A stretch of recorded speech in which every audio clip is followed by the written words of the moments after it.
जय हिंद मेरे प्यारे साथियों, एक बार मैं फिर से आप सभी का स्वागत करता हूं आपके अपने परिवार शाक्या जी जीके क्लासेस में। एक बार फिर से मैं आप सभी के सामने हाजिर हूं आरपीएफ का मॉक टेस्ट तीसरा लेके। दोस्तों, जो भी मेरे भाई बहन आरपीएफ कांस्टेबल या सब इंस्पेक्टर की तैयारी कर रहे हैं मेरे वीरों, तो ये मॉक टेस्ट आप लोग डेली दीजिए दोस्तों।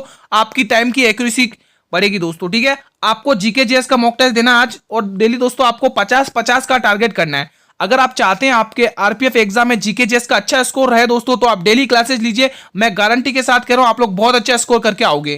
फ्री पीडीएफ के लिए मेरे वीरों टेलीग्राम ग्रुप को ज्वाइन कर लेना, लिंक वीडियो के डिस्क्रिप्शन बॉक्स में दिया हुआ है। इस क्लास के अंदर दोस्तों आपको आज टॉप 30 क्वेश्चन पूछे जाएंगे। आपको टॉप 30 में से कितने क्वेश्चन सही करेंगे वो आप लोग मेरे वीरों कमेंट बॉक्स में कमेंट करना दोस्तों। ठीक है, जो भी मेरे भाई बहन एनटीपीसी, एएलपी, टेक्नीशियल या रेलवे के किसी भी एग्जाम की तैयारी कर रहे हैं दोस्तों, ये क्लास उनके लिए बहुत ही इंपॉर्टेंट रहने वाली है। ठीक है, चलिए क्लास को बिना समय गंवाए हम क्लास को स्टार्ट करेंगे। कल हमने 2 मॉडल पे मॉक टेस्ट कवर कर लिए दोस्तों। आज हमारा तीसरा मॉक टेस्ट है और 51वां क्वेश्चन है दोस्तों। ठीक है, पीडीएफ चाहिए आपको तो आप लिंक वीडियो के डिस्क्रिप्शन में बॉक्स में दिया हो टेलीग्राम ग्रुप का। क्वेश्चन क्या कह रहा है, भारतीय इतिहास में किसे आलमगीर के नाम से जाना जाता था, बताइए।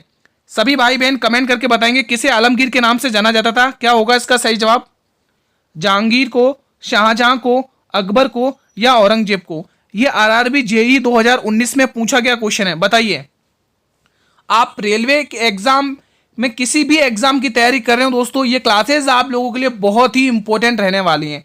ठीक है, चाहे आप एनटीपीसी की तैयारी करो, चाहे ALP, technician, constable, sub inspector, group D, किसी भी एग्जाम की तैयारी करो, आप लोग अच्छे से यहाँ पर पढ़ सकते हैं दोस्तों। ठीक है, तो यहां से आप लोग डी ऑप्शन को टिक करेंगे मेरे वीरों। ऑप्शन नंबर डी आपका बिल्कुल सही जवाब जाएगा। औरंगजेब को आलमगीर के नाम से जाना जाता था दोस्तों।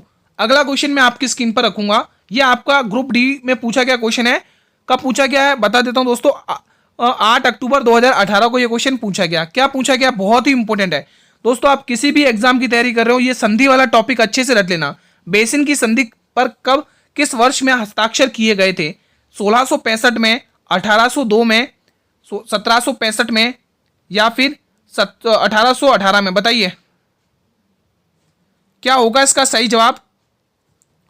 मेरे सभी भाई बहन कमेंट करेंगे क्या होने वाला है इस प्रश्न के लिए। बिल्कुल सही ऑप्शन दोस्तों। ध्यान रखना, संधि कब होती है? कोई भी युद्ध होता है दोस्तों तब जाके संधियां होती हैं दोस्तों, ध्यान रखना। इसी बीच एक संधि होती है दोस्तों 1802 में दोस्तों, बेसिन की संधि। दोस्तों 1802 में कौन सी संधि होती है मेरे वीरों? बेसिन की संधि होती है दोस्तों। ये जो बेसिन की संधि है मेरे वीरों किस किस के मध्य में हुई थी दोस्तों? तो ध्यान रखना दोस्तों, ईआईसी वर्सेस पेशवा बाजीराव द्वितीय। बाजीराव द्वितीय के मध्य हुई थी, जो एक पेशवा थे। ठीक है, बाजीराव द्वितीय के मध्य ये संधि हुई थी दोस्तों। ठीक है, सेकंड आंग्ल युद्ध के बाद दोस्तों, ये आप ध्यान रखना, सेकंड आंग्ल मराठा युद्ध के बाद ये संधि हुई थी दोस्तों, ध्यान रखना। 1665 वाली संधि बहुत पूछी जाती मेरे वीरों, इसको तो आप इग्नोर कर ही नहीं सकते, बहुत इंपॉर्टेंट है। 11 जून 1665 को एक संधि होती जिसका नाम है पुरंदर की संधि। उस संधि का नाम क्या है मेरे वीरों? पुरंदर की संधि। बहुत पूछी जाती, इसको तो आप इग्नोर कर ही नहीं सकते। पुरंदर की संधि इंपॉर्टेंट है आपके एग्जाम की दृष्टि से। पुरंदर की संधि ये तो बता दी गुरुजी की पुरंदर की संधि हुई थी, ये भी बता दें किन किन के मध्य हुई थी। तो मेरे वीरों एक तरफ तो महाराष्ट्र की शान शिवाजी महाराज, एक तरफ तो थे भाई शिवाजी महाराज, एक तरफ कौन थे? शिवाजी महाराज। और दूसरी तरफ कौन थे दोस्तों, बताइए आप लोगों को पता हो तो? जयसिंह था दोस्तों। दूसरी तरफ कौन था? जयसिंह। दूसरी तरफ कौन था दोस्तों? जयसिंह। जयसिंह फर्स्ट। ये जो जयसिंह फर्स्ट है दोस्तों, ये ध्यान रखना, ये औरंगजेब की तरफ से आया था दोस्तों। अब यहां पर कम पड़ गया, इसमें मैं आपको ओरल ही बता देता हूं। अब बात करेंगे दोस्तों 1765 में, तो ध्यान रखना बक्सर के युद्ध के बाद 1765 में एक संधि होती है जिसका नाम इलाहाबाद की संधि है। चलो मैं आपको अगले पेज पर लिखवा देता हूं, बहुत ही इंपॉर्टेंट है। इलाहाबाद की संधि, इलाहाबाद की संधि, इलाहाबाद की संधि, इलाहाबाद की संधि। ठीक है, इंपॉर्टेंट है दोस्तों। ये कुछ इंपॉर्टेंट संधियां हैं जो आपके एग्जाम में पूछी जाती हैं। इलाहाबाद की संधि कब हुई थी मेरे वीरों? 1765 में हुई थी दोस्तों। किस किस के मध्य ये संधि हुई थी आपको ये भी पता होना चाहिए। एक तरफ तो दोस्तों कौन, एक तरफ तो आप टिक करिए, तो ध्यान रखना दोस्तों, ये जो अपना क्लाइव था ना दोस्तों, ये क्लाइव के मध्य हुई थी दोस्तों। क्लाइव एक तरफ तो था, क्लाइव, रॉबर्ट क्लाइव। ठीक है, रॉबर्ट क्लाइव। और दूसरी तरफ था दोस्तों कौन? शाह आलम द्वितीय। लिख लो, शाह आलम द्वितीय, मुगल सम्राट शाह आलम द्वितीय, शाह आलम। शाह आलम के मध्य ये युद्ध संधि हुई थी। शाह आलम मध्य द्वितीय के मध्य में ये संधि हुई थी। अब एक और ऑप्शन दिया था, उसमें क्या था डेट, एक और ऑप्शन है 1818। बात कर ले 1818 की दोस्तों, एक और है 1818 में एक संधि होती दोस्तों, आप ध्यान रखेंगे दोस्तों, मंदसौर की संधि। लिख लो दोस्तों, मंदसौर की संधि। ये कुछ इंपॉर्टेंट संधियां हैं दोस्तों, इसको इग्नोर ना करें, स्क्रीनशॉट ले लें, आपके एग्जाम में पूछी जा सकती है। मंदसौर की संधि मेरे वीरों, ये मंदसौर की संधि कब हुई थी तो ध्यान रखना दोस्तों, ये 1818 में हुई थी दोस्तों, 1818 में दोस्तों। किन किन के मध्य हुई थी गुरुजी ये भी बता दो। तो ध्यान रखना दोस्तों, एक तरफ तो थे EIC, east India company versus Holkar राजवंश, ये आपको ध्यान रखना है, होलकर राजवंश, इनके मध्य ये संधि हुई थी दोस्तों, ठीक है। तो ये कुछ इंपॉर्टेंट संधियां थी जो डेट के अकॉर्डिंग मैंने आपको बता दी। अगर आप साथियों चाहते हैं इनका स्क्रीनशॉट लेना तो स्क्रीनशॉट ले लें मेरे वीरों, और बाकी आपको PDF मेरे टेलीग्राम ग्रुप पर मिल जाएगी, आप लोग देख सकते हैं, ठीक है। तो हमारे इस प्रश्न का सही जवाब ऑप्शन नंबर बी जाएगा। आई होप कि आपको ये बहुत ही इंपॉर्टेंट फैक्ट जो आपको बताएं, जो आपके एग्जाम में आएंगे दोस्तों, बेफिक्र रहिए, आप अच्छे से पढ़िए, हम पूरा रिवीजन करेंगे, ठीक है। क्वेश्चन क्या कह रहा, एक महीने में कितनी बार आधा चांद दिखाई देता है, 2 बार, 3 बार, 1 बार या 4 बार। RRB JEE 26 मई 2019 में पूछा गया क्वेश्चन है, बताइए। एक महीने में 2 बार चांद आधा दिखाई देता है दोस्तों, कितनी बार, 2 बार दोस्तों। ऑप्शन नंबर ए को लॉक करिएगा। बताइए दोस्तों, 1 बार कि 2 बार। इसमें शायद दोस्तों कुछ मेरे हिसाब दोस्तों, इसमें तो 1 बार होना चाहिए दोस्तों, ऑप्शन ए जाएगा, ठीक है। अगला क्वेश्चन, क्वेश्चन नंबर 54 आपकी स्क्रीन पर है। क्वेश्चन क्या कह रहा है मेरे वीरों, पहले ध्यान से पढ़ेंगे आप। विश्व में कॉफी का, यहां पे कॉफी है, ठीक है, कॉफी का सबसे बड़ा उत्पादक देश कौन सा है, चीन, रूस, ब्राजील या भारत। मेरे सभी भाई बहन कमेंट करेंगे दोस्तों, ठीक है। यह क्वेश्चन RRB NTPC 14 दिसंबर 2014 में पूछा गया था क्वेश्चन, ठीक है। बताइए मेरे वीरों, अभी तक आप अगर एग्जाम का नोटिफिकेशन का वेट कर रहे हैं तो आपकी ये दोस्तों गलत फहमी दोस्तों, एग्जाम का नोटिफिकेशन का वेट मत करो दोस्तों, अभी से पढ़ना स्टार्ट करिए। मैंने आपके लिए दोस्तों तीनों सब्जेक्ट की क्लासेस लगाना चालू कर दिए दोस्तों, आप लोग बेफिक्र होकर अच्छे से पढ़िए, डेली मॉक टेस्ट लगाइए दोस्तों GK GS से, ठीक है। इससे क्या आपकी टाइम एक्यूरेसी का पता चलेगा, क्योंकि आपको पता है एग्जाम में टाइम का मायना कितना रखता है, ठीक है। तो मेहनत करिए दोस्तों अच्छे से, ठीक है। तो जितने भी मेरे वीर यहाँ ब्राजील टिक कर रहे हैं उनका जवाब सही है, ठीक है। ब्राजील है सबसे बड़ा उत्पादक देश दोस्तों। हमारा जो भारत है ना, कॉफी के मामले में 6ठे नंबर पर आता है। भारत कॉफी में दोस्तों 6ठे नंबर पे आता है दोस्तों, ठीक है। कॉफी में 6ठे नंबर पर, कौन से नंबर पर आता है दोस्तों, देश में 6ठे नंबर पर आता है, 6 पोजीशन पे आता है, ठीक है। अगर हम भारत में सर्वाधिक कॉफी देखें, भारत में सर्वाधिक कॉफी का उत्पादन कौन करता है, सर्वाधिक उत्पादन कौन करता है दोस्तों, कौन सा राज्य है भारत का वो उत्पादन, ठीक है। तो मैं आपको बता देता हूं दोस्तों, वो है हमारा कर्नाटक राज्य दोस्तों, लिख लो यहाँ पे, सर्वाधिक उत्पादन राज्य कौन सा, कर्नाटक राज्य, कर्नाटक। चाय का तो आप सभी को पता ही होगा, चाय का तो असम है, वो सभी को पता होगा। अगला क्वेश्चन मैं आपकी स्क्रीन पर लेके आ रहा हूं, क्वेश्चन 55। भारतीय संविधान में कौन से अनुच्छेद में मनी बिल को पारित किया गया है, 52वां, 110वां, 117वां या 105वां अनुच्छेद। कौन सा अनुच्छेद है दोस्तों, बताइए किस अनुच्छेद के अंतर्गत मनी बिल को परिभाषित किया गया है, अनुच्छेद 52, अनुच्छेद 110, अनुच्छेद 117 या अनुच्छेद 105। इंपॉर्टेंट क्वेश्चन है, क्योंकि ये RRB NTPC 29 जनवरी 2021 में पूछा गया क्वेश्चन है, ठीक है, ज्यादा भी पुराना नहीं है। तो मेरे वीरों एक एक को हम डिस्क्राइब करते हैं दोस्तों। आर्टिकल 52 क्या कहता है कि भारत का एक राष्ट्रपति होगा, भारत का एक राष्ट्रपति होना चाहिए होगा, ठीक है, राष्ट्रपति होगा, ठीक है, भारत का एक राष्ट्रपति होगा, हमें आर्टिकल 52 बताता है दोस्तों, ठीक है। फिर 53 कार्यपालक की समस्त शक्तियां राष्ट्रपति के अंदर निहित होती हैं। और 110 की बात करें दोस्तों, 110 में क्या है, कोई बताएगा मुझे कमेंट करके, 110 में क्या है, कोई मुझे कमेंट करके बताएगा। 105 में तो आप लिख लो संसद की कुछ विशेष शक्तियां, लिख लो यहाँ पे संसद की विशेष शक्तियां, संसद की विशेष शक्तियां, विशेष शक्ति, संसद की कुछ विशेष शक्ति हैं दोस्तों, संसद की विशेष शक्ति यहां पर आप लिख लो। बताइए दोस्तों, भारतीय संविधान में कौन से अनुच्छेद में मनी बिल को परिभाषित किया दोस्तों, बताइए। अनुच्छेद 110 दोस्तों, ठीक है, ध्यान रखना, ऑप्शन बी, ठीक है दोस्तों। तो इसका आंसर बी सही जाएगा, ठीक है। अगर आप 117 में भी टिक करना चाहते हैं दोस्तों तो इसमें वित्त विधेयक है। क्या है मेरे वीरों? वित्त विधेयक। यहाँ पे लिख लो वित्त विधेयक है। आपको अंत तक बने रहना साथियों, ठीक है, क्योंकि आज हम 30 क्वेश्चंस लेके आए हैं बहुत ही इंपॉर्टेंट, जो आपके एग्जाम में देखने को मिल सकते हैं इनमें से, ठीक है। आपको मॉक टेस्ट अच्छे से देना है और अपनी तैयारी को एनालाइज करना है और आपने कितने क्वेश्चन सही किए वो आपको कमेंट बॉक्स में बताना है। क्वेश्चन 56वां आपकी स्क्रीन पर है। चित्रकारी की शुरुआत किस काल में हुई थी दोस्तों? बताइए। इसीलिए कहते हैं दोस्तों इतिहास का वर्गीकरण पढ़ना बहुत इंपॉर्टेंट है, ठीक है। हमने ये जरूर पढ़ा है कि सिंधु घाटी सभ्यता है, लेकिन सिंधु घाटी सभ्यता का किस काल से शुरू होती है हमें यही नहीं पता, फिर क्या तैयारी। तो इसलिए कहते हैं दोस्तों इतिहास को पढ़ो तो स्टार्टिंग से पढ़ो आप लोग पूरा अच्छे से, ठीक है। पहले तो मैं आपको बता देता हूं एक इंपॉर्टेंट बात दोस्तों, ये जो प्रागैतिहासिक काल है ना, प्री हिस्टोरिक पीरियड, ये जो प्रागैतिहासिक काल जिसको आप इंग्लिश में प्री हिस्टोरिक पीरियड कहते हैं, इसी के ये 3 भाग हैं दोस्तों। मैंने क्या कहा एक बार वापिस सुनो। ये जो प्रागैतिहासिक काल है जिसको आप प्री हिस्टोरिक पीरियड कहते हैं, इसी के 3 भाग हैं दोस्तों। पुरापाषाण काल, ठीक है, जिसको पैथोलिथिक पीरियड कहते हैं। नवपाषाण काल को आप क्या कहते हैं दोस्तों? बताइए। नवपाषाण काल को आप न्यूलिथिक एज पीरियड कहते हैं और मध्य पाषाण काल को मिडल पीरियड कहते हैं ना, ये आप ध्यान रखना, ठीक है। अब आपको पूछा चित्रकारी की शुरुआत आप मुझे बता दो किस काल से होती है दोस्तों। तो मेरे वीरों चित्रकारी की बात करें तो ध्यान रखना दोस्तों, ये पुरापाषाण काल से स्टार्ट होती है इसकी चित्रकारी की शुरुआत पुरापाषाण काल से होती है दोस्तों, पैलियोथिक पीरियड से दोस्तों, ठीक है। अब दोस्तों यहीं पर दोस्तों इस काल से ही दोस्तों आप ध्यान रखना, इंपॉर्टेंट बातें बता रहा हूं। इसमें सबसे पहले पूछा जाता है दोस्तों इसका अध्ययन किसने किया था? इसका अध्ययन सर्वप्रथम अध्ययन किसने किया था? मोस्ट इंपोर्टेंट क्वेश्चन बता रहा हूं आज यहां पे।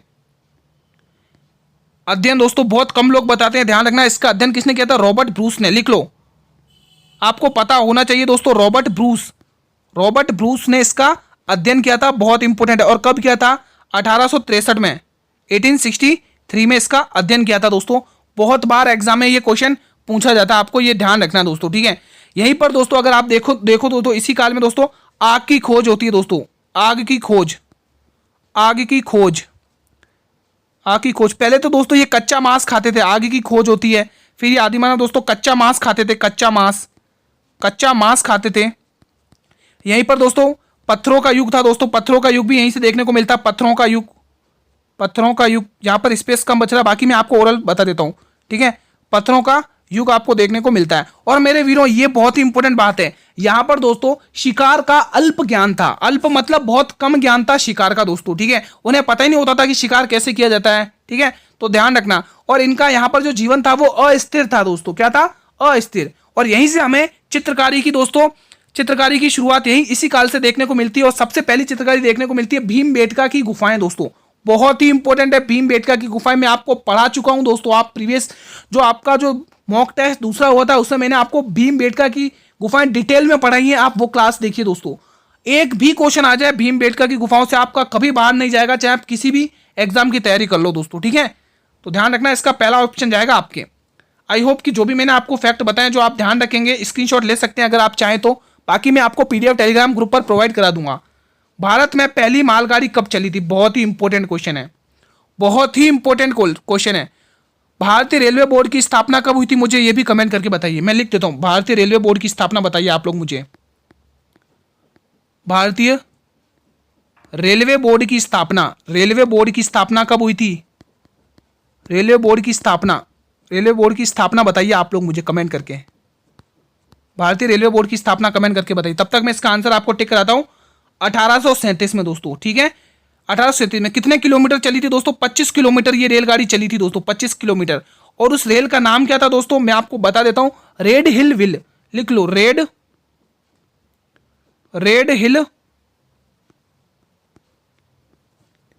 हिल रेलवे, ठीक है। इस रेलगाड़ी का नाम था मालगाड़ी जो रेलगाड़ी चली थी 1837 में 25 किलोमीटर चली थी दोस्तों, और उसका नाम क्या है? रेड हिल रेलवे। ये आपको मेरे वीरों ध्यान रखना है। और बाकी आप सभी को पता है भारत में रेलवे के जनक किसे कहा जाता है? डलहौजी को दोस्तों। भारत में रेलवे का जनक किसे कहा जाता है? डलहौजी को दोस्तों। आपको एग्जाम में पूछा जाता है दोस्तों, ठीक है। आप लोग मुझे कमेंट करिए कि विश्व में रेल का जनक किसे कहा जाता है, ठीक है। ठीक है दोस्तों, आप लोग कमेंट करना। मैंने आपसे क्वेश्चन किया कि रेलवे बोर्ड की स्थापना कब हुई थी दोस्तों, तो मेरे वीरों ध्यान रखना, इसकी स्थापना होती है जब बंगाल का विभाजन होता है 1905 में। 1905 में इसकी स्थापना होती है। और उस समय वायसराय कौन था? करजन। ठीक है, ये आपको मेरे वीरों ध्यान रखना, एक फैक्ट छोटा सा। अगला क्वेश्चन आपके स्क्रीन पर रखना चाहूंगा, आप बेफिक्र रहिए, यही अंदाज है मेरा पढ़ाने का दोस्तों। मैं दोस्तों आपको फटाफट से क्विज कराने का मेरा मोटिव नहीं रहता है, मेरा मोटिव रहता है कि मैं एक क्वेश्चन के साथ वो फैक्ट बताऊं जो एग्जाम में सीधे पूछे जाते हैं। सूचना प्रौद्योगिकी अनुसंधान केंद्र कहां पर स्थित है? इलाहाबाद में, लखनऊ में, नागपुर में, बेंगलोर में। चलिए एक एक का ट्रीटमेंट करना स्टार्ट करते हैं दोस्तों, ठीक है। पहले हम स्टार्ट करेंगे दोस्तों, पहले तो हम इसका आंसर आपको बता ही देते हैं। इसका आंसर इलाहाबाद जाएगा दोस्तों, बहुत ही इंपॉर्टेंट क्वेश्चन है, यहां पे लिख लो, इंपॉर्टेंट क्वेश्चन है ये, ठीक है। चलिए अब मैं एक एक का ट्रीटमेंट करना स्टार्ट करता हूं दोस्तों। जैसे लखनऊ है दोस्तों, यहां पर क्या है दोस्तों, तो औषधि अनुसंधान केंद्र है दोस्तों, औषधि संस्थान आपको कहां देखने को मिलेगा? लखनऊ में। वनस्पति संस्थान भी यहीं पर है, ठीक है, ध्यान रखना संस्थान। और मैं आपको नागपुर में बता देता हूं दोस्तों, नागपुर में दोस्तों कपास अनुसंधान केंद्र, कपास संस्थान है, ठीक है, कपास अनुसंधान केंद्र है, संस्थान, तो ये आप लोग थोड़ा ध्यान रखना। बेंगलोर में दोस्तों विज्ञान संस्थान केंद्र, बहुत ही इंपॉर्टेंट है दोस्तों ये विज्ञान संस्थान केंद्र, ठीक है, तो आप लोग ये ध्यान रखना। बढ़े मेरे वीरों अगले क्वेश्चन की तरफ, तो इस प्रश्न का ऑप्शन नंबर ए सही जवाब है। अगला क्वेश्चन 59वां, संसद के दोनों सदनों की संयुक्त बैठक की अध्यक्षता कौन करता है? प्रधानमंत्री, राष्ट्रपति, लोकसभा के अध्यक्ष और राज्यसभा के सभापति। बिल्कुल इजी क्वेश्चन है गुरुजी, इसकी अध्यक्ष करते हैं लोकसभा के अध्यक्ष, ठीक है। संसद के दोनों सदनों की बैठक दोस्तों हमने किसके संविधान से लिए? ऑस्ट्रेलिया के संविधान से लिए हैं, ठीक है। और क्या लिया है गुरुजी ऑस्ट्रेलिया के संविधान से? तो बताइए दोस्तों, प्रस्तावना की भाषा ली है दोस्तों, ठीक है, ऑस्ट्रेलिया के संविधान से। समवर्ती सूची ली है ऑस्ट्रेलिया के संविधान से। संसद के दोनों सदनों की बैठक ली है ऑस्ट्रेलिया के संविधान से, ये ध्यान रखना। क्वेश्चन 60, किस वर्ष में पिट का अधिनियम पारित किया गया था? मतलब पिट्स इंडिया एक्ट पारित किया गया था। इंपॉर्टेंट क्वेश्चन है क्योंकि आरपीएफ कांस्टेबल 18 तारीख पहला महीना 2019 शिफ्ट 3 में पूछा गया क्वेश्चन है। बताइए, पिट्स इंडिया एक्ट की बात करें गुरुजी तो ये 1784 में पारित किया गया था। ये दोस्तों ध्यान रखना, रेगुलेटिंग एक्ट जो था उसके नियमों की कमियों को दूर करने के लिए ये पारित किया गया था, ठीक है दोस्तों। मैं वापस रिपीट कर रहा हूं, ये पिट्स इंडिया एक्ट क्यों पारित किया गया था? क्योंकि जो रेगुलेटिंग एक्ट था उसकी कमियों को सुधारने के लिए, ठीक है। और इसका नाम दोस्तों ध्यान रखना विलियम पिट के नाम पर पढ़ा गया था, ठीक है, पिट्स इंडिया एक्ट, ठीक है, यह आपको ध्यान रखना है। अगला क्वेश्चन, अब लगातार आपके आरपीएफ वाले क्वेश्चन आते रहेंगे दोस्तों, ठीक है। हीलियम की परमाणु संख्या बताइए ना आपको, क्योंकि ये इंपॉर्टेंट क्वेश्चन है और आरपीएफ के सब इंस्पेक्टर 6 तारीख पहला महीना 2019 शिफ्ट 1 में पूछा गया है, तो आप सभी को ये पता होना चाहिए दोस्तों, हीलियम की परमाणु संख्या 2 है दोस्तों। अगला क्वेश्चन, पौधे में अंडाशय के भीतर अंडाणुओं की व्यवस्था को क्या कहा जाता है? पुष्पदल विन्यास, अपरान्यास, युग्मक जनन या युग्मन जनन? बताइए। आरपीएफ सब इंस्पेक्टर 11 तारीख पहला महीना 2019 शिफ्ट 2 में पूछा गया क्वेश्चन है। तो जितने भी मेरे भाई बहन यहाँ पर ऑप्शन नंबर बी अपरान्यास टिक कर रहे हैं उनका ये जवाब बिल्कुल सही है। अगला क्वेश्चन, क्वेश्चन 63, वह पुर्तगाली कौन था जिसने गोवा पर अधिकार किया था? बहुत ही इंपॉर्टेंट क्वेश्चन है। Francisco de Almeida, Vasco da Gama, de Albuquerque और रॉबर्ट डी नोवेली। आप सभी को पता होगा दोस्तों, वास्को डी गामा दोस्तों 14 मई 1498 को केप ऑफ गुड है ना, इसकी खोज करता है दोस्तों, समुद्री मार्ग का, ठीक है, केप ऑफ गुड, ठीक है, इसकी समुद्री मार्ग की खोज करता है दोस्तों। कलिकट में पहुंचता है दोस्तों, बंदरगाह हुआ करता था और वहां पर जमेरीन शासक इसका स्वागत करता है दोस्तों, ठीक है। अब आपको पूछा पहला पुर्तगाली, दोस्तों देखो पहला पुर्तगाली कौन आया था दोस्तों, आपको पता होना चाहिए दोस्तों। पहला पुर्तगाली कौन आया था दोस्तों, आप सभी को पता है वो कौन था दोस्तों? Vasco da gamma. पहला गवर्नर कौन आया था वो आपको पता होना चाहिए, गवर्नर। पहला पुर्तगाली गवर्नर कौन आया था दोस्तों? तो ध्यान रखना, फ्रांसीसी दी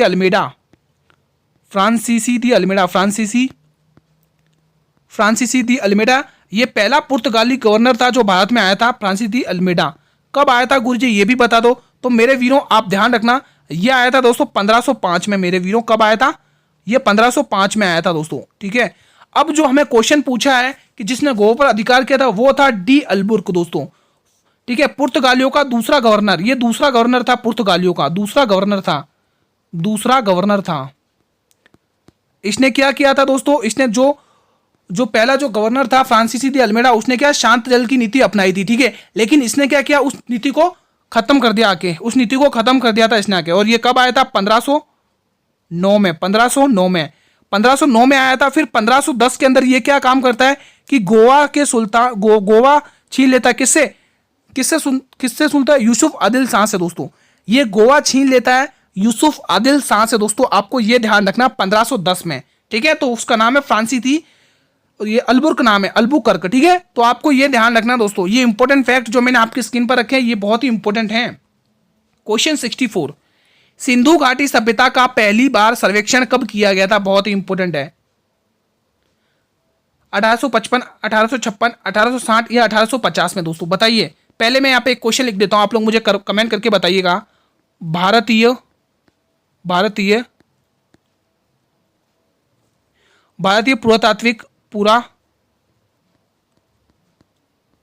पुरातात्विक सर्वेक्षण विभाग का जनक किसे कहा जाता है? भारतीय पुरातात्विक सर्वेक्षण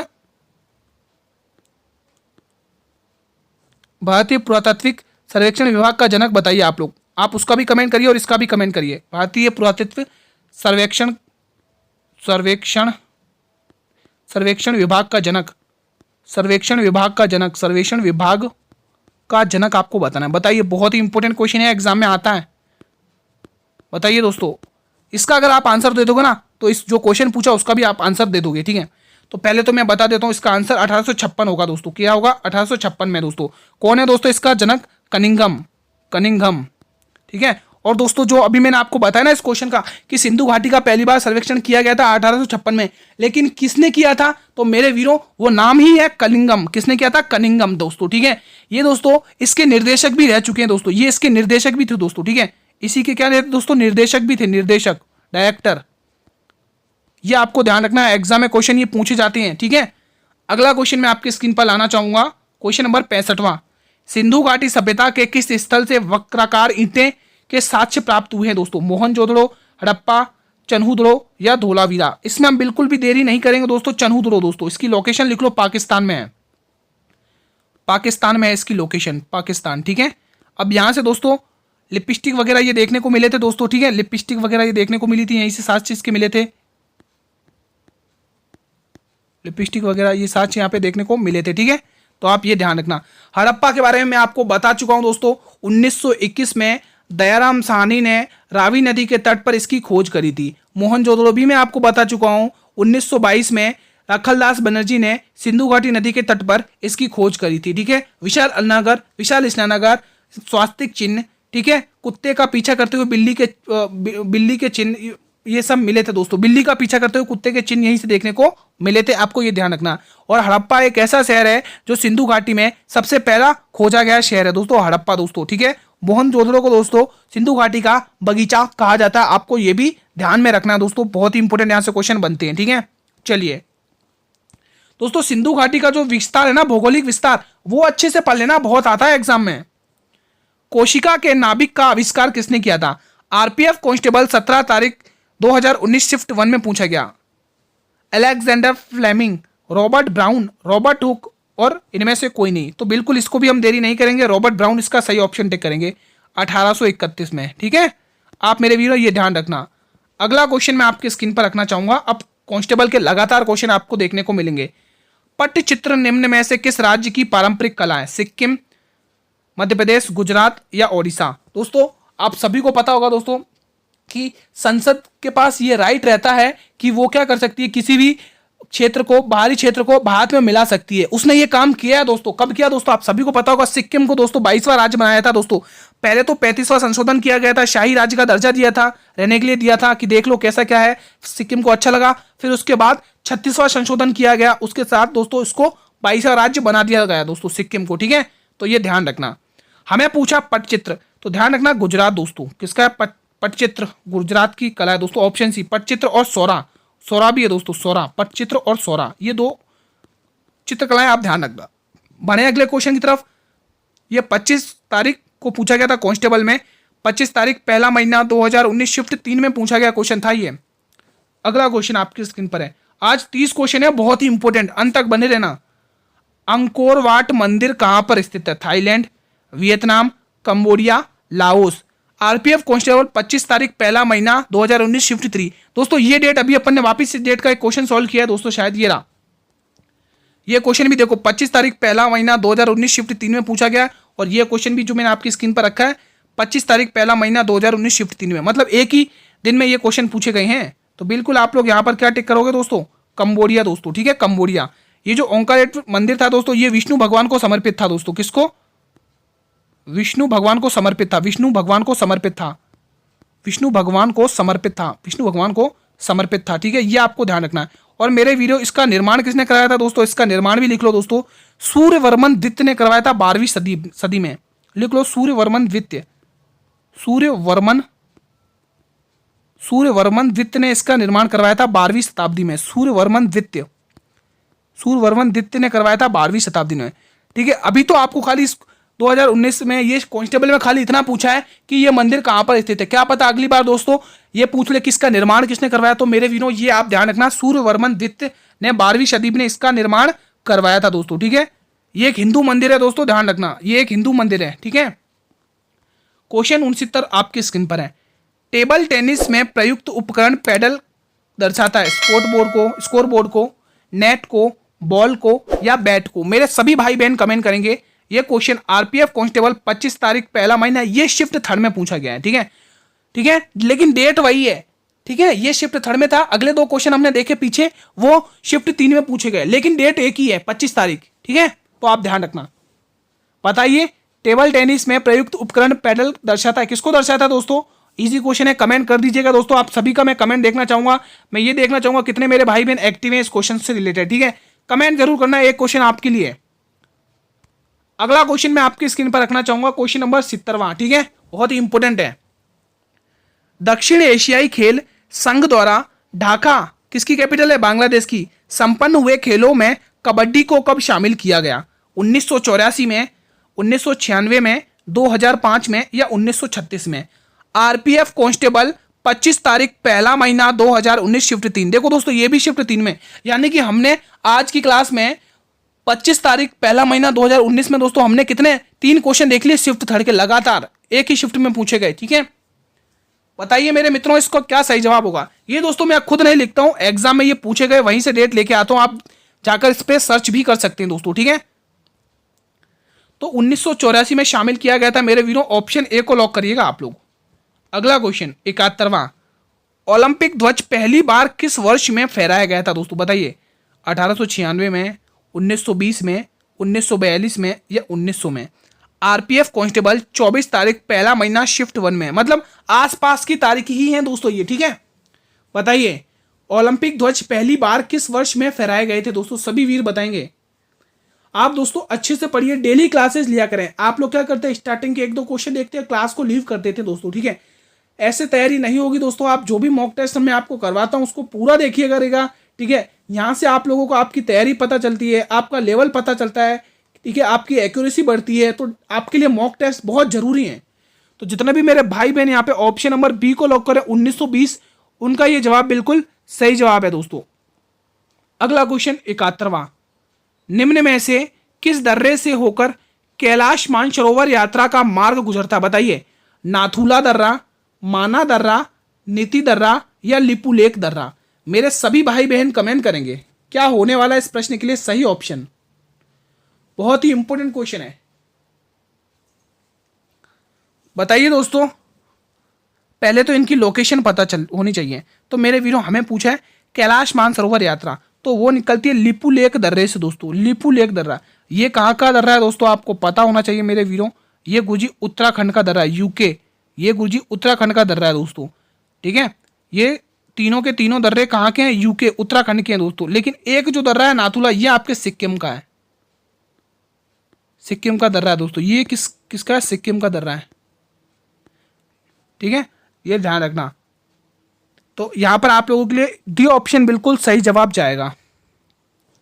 चीन को ल्हासा से कौन सा दर्रा जोड़ता? कमेंट करिएगा। क्वेश्चन 73, मिनिकॉय को मालदीव से कौन सा चैनल अलग करता है? 8 degree channel, 9 degree channel, 11 degree channel या इनमें से कोई नहीं? मेरे सभी भाई बहन कमेंट करेंगे। तो जितने भी वीर यहाँ पर ऑप्शन नंबर ए टिक करें उनका जवाब ये बिल्कुल सही है दोस्तों, ठीक है। अब 9 डिग्री चैनल की बात कर लेते हैं दोस्तों, बहुत ही इंपॉर्टेंट है दोस्तों, ठीक है। ये क्या करता है दोस्तों? मिनिकॉय को लिख लो। ये क्या करता है मेरे वीरों? मिनिकॉय को मात्रा मिस्टेक हो सकती है दोस्तों, उसके लिए खेद है, ठीक है। मिनिकॉय को मालदीव से अलग करता है, मालदीव से अलग करता है, मालदीव से अलग करता है, मालदीव से अलग करता है, मालदीव से अलग करता है, से अलग करता है, ठीक है। तो मेरे वीरों ये आप ध्यान रखना, अलग करता है, एग्जाम में पूछे जाएंगे, ये आपको ये पता होने चाहिए दोस्तों, ठीक है। अब 11 डिग्री चैनल बताइए अगर किसी को पता हो तो, 11 डिग्री चैनल किसको किससे अलग करता है, किसी को पता है क्या, बताइए बताइए बताइए दोस्तों, पता हो तो बताइए। ये दोस्तों अमीन द्वीप को अकनोनो द्वीप से अलग करता है, बस ये ध्यान रखना आपको, ठीक है। बढ़े अगले क्वेश्चन की तरफ, चलिए बिना समय गवाए अगला क्वेश्चन। अब आया बहुत ही इंपॉर्टेंट क्वेश्चन दोस्तों, बहुत ही इंपॉर्टेंट क्वेश्चन है। सोमशिला बांध बहुत ही इंपॉर्टेंट है, किस नदी पर बना हुआ है। ये कुछ इंपॉर्टेंट बांध है दोस्तों जो आपको एग्जाम में देखने को मिल सकते हैं, कमेंट करिए, बताइए साथियों, सोमशिला बांध किस नदी पर बना हुआ है, मेरे वीरों बताइए, बहुत ही इंपॉर्टेंट क्वेश्चन है। चलिए दोस्तों एक एक करके हम इसका ट्रीटमेंट करना स्टार्ट करते हैं। पहले तो मैं आपको इसका आंसर बताऊंगा कि दोस्तों बांध किस नदी पर बना हुआ है। दोस्तों पेन्नार नदी पर, किस पर बना हुआ है मेरे वीरों, पेन्नार नदी पर दोस्तों, किस नदी पर, आंध्र प्रदेश में, लिख लो पेन्नार नदी पर बना हुआ, आंध्र प्रदेश में, आंध्र प्रदेश, ठीक है। अब दोस्तों मैं जो बताने जा रहा हूं कुछ इंपॉर्टेंट बांध, सबसे पहले मैं आपको कृष्णा नदी के कुछ इंपॉर्टेंट बांध बताऊंगा जो आपको एग्जाम की दृष्टि से इंपॉर्टेंट रहने वाले। सबसे पहला मेरा इस कृष्णा नदी से बांध लिखिए अलमाटी बांध दोस्तों, बहुत ही इंपॉर्टेंट है अलमाटी बांध, अलमाटी बांध बहुत ही मिट्टी का बना हुआ बांध है, बहुत ही इंपॉर्टेंट है अलमाटी बांध, ठीक है, अलमाटी बांध, ठीक है, आपको ये ध्यान रखना है। एक और बांध बहुत ही इंपॉर्टेंट है जो बार बार पूछा जाता है, श्रीशैलम बांध, लिख लो श्रीशैलम बांध, श्रीशैलम बांध, श्रीशैलम बांध, श्रीशैलम बांध, ठीक है। और एक और लिख लो तीसरा बांध बहुत ही इंपॉर्टेंट है, नागार्जुन सागर बांध, नागार्जुन सागर बांध। और आप सभी को पता है दोस्तों ये जो कृष्णा नदी है ना दोस्तों, किस इसके तट पर कौन सा शहर बचा हुआ है, आंध्र प्रदेश का विजयवाड़ा शहर, ये ध्यान रखना, नागार्जुन बांध, नागार्जुन सागर बांध, आंध्र प्रदेश का विजयवाड़ा शहर इसी नदी के तट पर बसा हुआ है, ठीक है। अलमाटी बांध की बात करें गुरुजी तो ये है कर्नाटक में, कहां पर दोस्तों, कर्नाटक में, कर्नाटक में ये बांध है दोस्तों, ठीक है।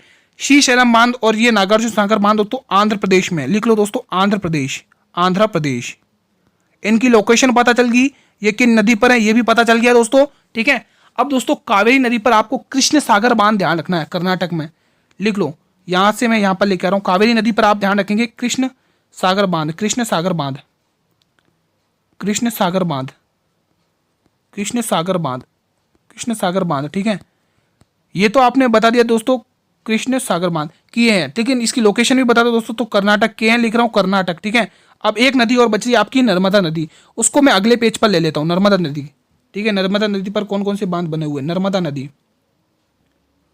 सबसे पहले तो आप सभी को पता होना चाहिए दोस्तों, एमपी की लाइफ लाइन कहा जाता है दोस्तों, ठीक है, ठीक है। कपिल धारा और धुआंधार जलप्रपात इसी नदी पे देखने को मिलते हैं दोस्तों, ठीक है। चलिए यहां पर हम बांध डिस्कस कर लेते हैं दोस्तों। एक तो दोस्तों आप ध्यान रखेंगे उकई बांध, उकई बांध परियोजना, उकई बांध परियोजना, उकई बांध परियोजना,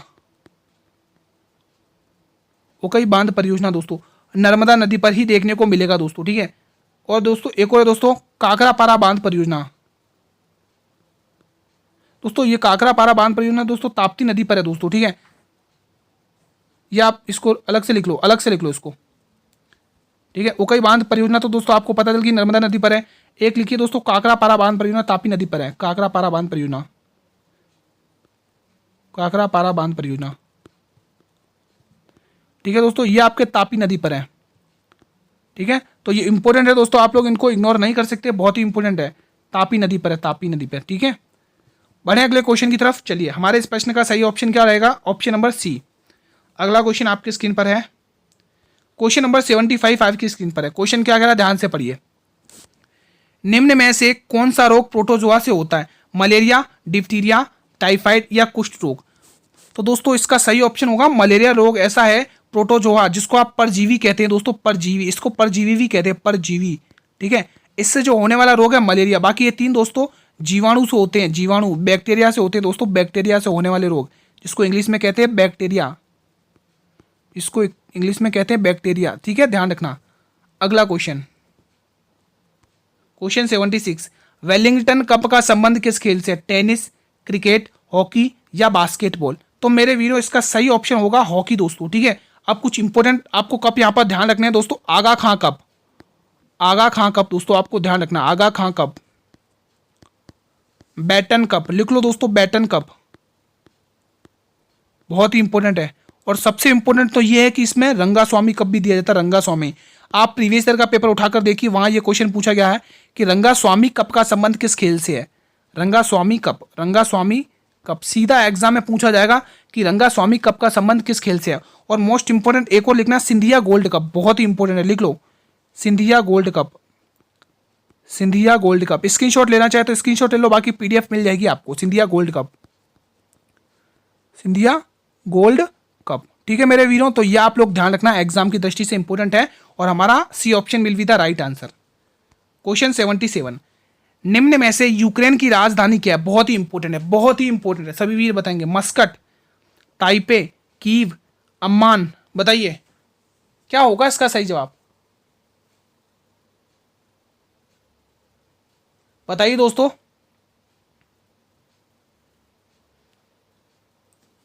जितने भी मेरे वीर यहाँ पे ऑप्शन सी को टिक करें, बिल्कुल सही करें दोस्तों। ये ताइवान की राजधानी है, ताइवान, ताइवान की राजधानी है, ताइवान की राजधानी है, ठीक है। ओमान देश की मस्कट है, ओमान। अम्मान की राजधानी, ये किस देश की राजधानी, कमेंट करिएगा। अगला क्वेश्चन, क्वेश्चन 78, भारतीय वन्यजीव सर्वेक्षण अधिनियम कब लागू किया गया था? बताइए, 1952 में, 1962 में, 1882 में या 1972 में? बताइए मेरे वीरों, इजी क्वेश्चन है, सभी भाई बहन इजीली बता देंगे इसको। तो बिल्कुल 1972 में ये लागू हुआ था दोस्तों, आपको ध्यान रखना। ऑप्शन नंबर डी को लॉक करना, ठीक है। यह आपका दोस्तों 29वां क्वेश्चन है, ठीक है। कलिंग के युद्ध का वर्णन अशोक के किस शिलालेख में है दोस्तों? बताइए, पहला शिलालेख, 13वां शिलालेख, चौथा शिलालेख या 8वां शिलालेख? बताइए, बताइए दोस्तों। पशु बलि की निंदा इसमें दे रखी है, पशु बलि की निंदा। पहले में तो पशु बलि की निंदा है, पहले में तो गुरुजी पशु बलि की निंदा, पशु बलि की निंदा, पशु बलि की निंदा, ठीक है। बताइए दोस्तों, चौथे में क्या है दोस्तों? बताइए, किसी को पता है? आठवें शिलालेख में तो धम्म यात्रा की वर्णन है, धम्म यात्रा का वर्णन, धम्म यात्रा का वर्णन, धम्म यात्रा का वर्णन है, धम्म यात्रा का वर्णन है। इसमें तो धम्म यात्रा का वर्णन है मेरे वीरों, धम्म यात्रा का वर्णन है, ठीक है। चौथे में दोस्तों क्या है? भैरी घोष नीति की जगह दम नीति शांत नीति अपनाई। भैरी घोष नीति की जगह, भैरी घोष नीति की जगह, भैरी घोष नीति की जगह शांत नीति, स्थान पर शांत नीति, शांत नीति अपनाई, ठीक है। ये आप ध्यान रखना। तो इसका आंसर 13वें शिलालेख में है दोस्तों, ठीक है। मैं आपको बता चुका हूं पहले से ही दोस्तों, कलिंग का युद्ध दोस्तों 261 बीसी में हुआ था दोस्तों। कलिंग दोस्तों क्या नाम से जाना जाता था? ओडिशा नाम से जाना जाता था। इसकी जो राजधानी तोसला हुआ करती थी, ये दोस्तों पद्मनाथ के राजा के मध्य ये युद्ध हुआ था अशोक के बीच में, ठीक है। और दोस्तों ये दया नदी के किनारे ये युद्ध लड़ा गया था। एग्जाम में पूछा जाता है कि कलिंग के युद्ध से पहले अशोक ने कौन सी नीति अपनाई हुई थी? तो ध्यान रखना, भैरी घोष की नीति। इस भैरी घोष नीति का मतलब होता है मेरे वीरों, मतलब मार काट करना, ठीक है। और उसके बाद दोस्तों कलिंग के युद्ध के बाद इनका हृदय परिवर्तन हुआ, उसके बाद इन्होंने शांत नीति अपनाई दोस्तों। ये आपको ध्यान रखना दोस्तों, ठीक है, शांत नीति आपको ध्यान रखना है। बढ़े अगले क्वेश्चन की तरफ। अंतिम प्रश्न है, ये 30वां प्रश्न है आपका, ठीक है। लायन एंड पिक लोक नृत्य किस राज्य का प्रसिद्ध है? आंध्र प्रदेश, अरुणाचल प्रदेश, बिहार या गुजरात? गुरुजी इसका आंसर हम डायरेक्ट टिक करेंगे, अरुणाचल प्रदेश। कुछ इंपोर्टेंट लिख लो, मुखोटा लोक नृत्य बहुत ही इंपोर्टेंट है, अरुणाचल प्रदेश का मुखोटा लोक नृत्य। युद्ध नृत्य लिख लो, युद्ध नृत्य, युद्ध नृत्य, मुखोटा लोक नृत्य, युद्ध नृत्य। छालो लोक नृत्य, छालो लोक नृत्य। वांची लोक नृत्य, वांची। पासी लोक नृत्य, पासी। और एक और लिख लो, पोपीर, पोपीर।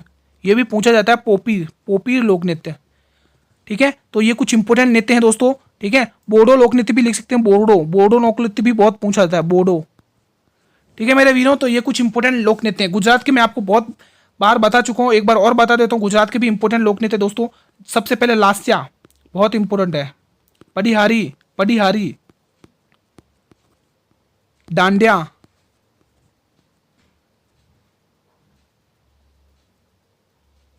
ठीक है, गरबा तो आप सभी को पता ही होगा दोस्तों, गरबा। ठीक है, गरबा आप यहाँ पे ध्यान रखना। चलिए इतने इतने काफ़ी हैं आज के लिए। ठीक है, गरबा आप लिख लेना, एक और लिख लो गरबा। ठीक है दोस्तों, तो ये कुछ इंपॉर्टेंट है जो आपको ध्यान रखना है। तो मेरे वीरों, आज की क्लास कैसी लगी एक प्यारा सा कमेंट करके जरूर बताना कि आपको आज का कंटेंट कैसा लगा। ठीक है, अगर मेरे वीरों ये क्लास इंपॉर्टेंट लगी तो मेरे सभी भाई बहन एक बार सभी भाई बहन इस मिलकर इस क्लास को लाइक कर देंगे और अपने सभी मित्रों के साथ इस क्लास को शेयर कर देंगे। अगर आप चैनल पर भी पहली बार विजिट कर रहे हैं मेरे वीरों, तो मेरे चैनल को भी सब्सक्राइब कर लेना और बेल नोटिफिकेशन को भी प्रेस कर लेना, ताकि मैं जब भी यूट्यूब पर क्लास लेके आऊँ तो यूट्यूब सबसे पहले नोटिफिकेशन आपको ही देगा। अब आप लोग मुझे कमेंट करके बताएंगे सभी भाई बहन कि आपने 30 में से कितने क्वेश्चन सही किए, कैसा रहा आज का आपका मॉक टेस्ट। 30 में से कितने क्वेश्चन सही किए कमेंट करके बताएंगे मेरे सभी भाई बहन। ठीक है, पीडीएफ के लिए आप लोग मेरे टेलीग्राम ग्रुप को ज्वाइन कर लो। इस क्लास की आपको पीडीएफ भी मिल जाएगी। इवन जितनी भी क्लासेस हुई हमारी आरपीएफ की, उन सभी की पीडीएफ मैंने आपके टेलीग्राम ग्रुप पर अपलोड कर दी। आप लोग ग्रुप का लिंक वीडियो के डिस्क्रिप्शन बॉक्स में दिया हुआ है। ठीक है साथियों, ठीक है दोस्तों, ये क्लास दोस्तों आप एनटीपीसी, ठीक है, एएलपी टेक्नीशियन, मतलब कि रेलवे के किसी भी एग्जाम की अगर आप लोग तैयारी कर रहे हैं तो मेरी ये क्लासेस आपके लिए बहुत ही इंपॉर्टेंट साबित होने वाली है। डेली क्लास में आपके 8 PM पर लेके आता हूँ। डेली बेसिस पर आप लोग मॉक टेस्ट दीजिए, अपनी तैयारी को एनालाइज करिए, क्योंकि हमें एग्जाम में सिलेक्शन लेना है इस बार। कल हम इसी टाइम पर एक नए क्लास और नए मॉक टेस्ट के साथ मिलेंगे मेरे वीरों। तब तक के लिए जय हिंद, जय भारत, वंदे मातरम, धन्यवाद।